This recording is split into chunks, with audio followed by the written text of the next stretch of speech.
एक मुलगा एकदा विवेकानंदांच्याकडे गेला आणि विवेकानंदांना त्यांनी विचारलं की आयुष्यामध्ये आई आणि वडील तितकेच महत्त्वाचे, पण आईचेच पांग फेडता येत नाहीत, आईचे ऋण फेडता येत नाहीत असं लोक का म्हणतात? स्वामीजी म्हणाले, या प्रश्नाचं उत्तर मी तुला नक्की देतो, पण त्याआधी एक काम कर. विवेकानंदांनी 1 किलोभर वजनाची एक मातीची वीट घेतली.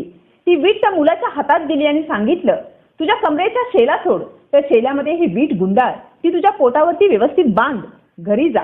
9 तास तुला जे काही काम करायचं आहे ते सगळं काम कर आणि बरोबर 9 तासांनी परत ये. पोटावरचं हे ओझं सोडूयात आणि तुझ्या प्रश्नाचं उत्तर लगेच तुला मी देईन. मुलाने ती वीट बांधली आणि तो घरी गेला. आता पोटावर ओझं घेऊन त्याला झोपता येईना, पोटावर ओझं घेऊन त्याला जेवता येईना, श्वास घेणं अवघड झालं, कोणतीही कृती त्याला करता येईना. तो अस्वस्थ झाला आणि 9 तासांनी स्वामीजींनी बोलवलेलं होतं, पण बरोबर 3 तासांनी तो परत स्वामीजींच्याकडे आला आणि स्वामीजींना म्हणाला की स्वामीजी, माझ्या प्रश्नाचं उत्तर हवं तर मला देऊ नका. मी साधा प्रश्न तुम्हाला विचारला की आईचे उपकार का फेडता येत नाहीत आणि तुम्ही तर मला ही शिक्षाच दिली.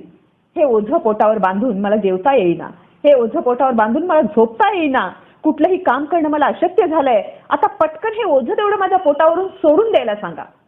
स्वामीजी हसले आणि त्या मुलाला म्हणाले, अरे तुझ्या प्रश्नाचं उत्तर तर तुला मिळालंय. जे ओझं पोटावरती बांधून केवळ 9 तास सुद्धा तुला पेलता आलं नाही, त्याचे तिप्पट असणारं तुझं वजन तुझ्या आईनं 9 महिने गर्भामध्ये ठेवून सांभाळलं, तिचे उपकार तू कसे फेडू शकणार आहेस? खरंच सगळ्या नात्यात दुधाचं नातं महान असतं, सगळ्या नात्यात दुधाचं नातं महान असतं आणि आई या शब्दापुढं सगळं जग लहान असतं.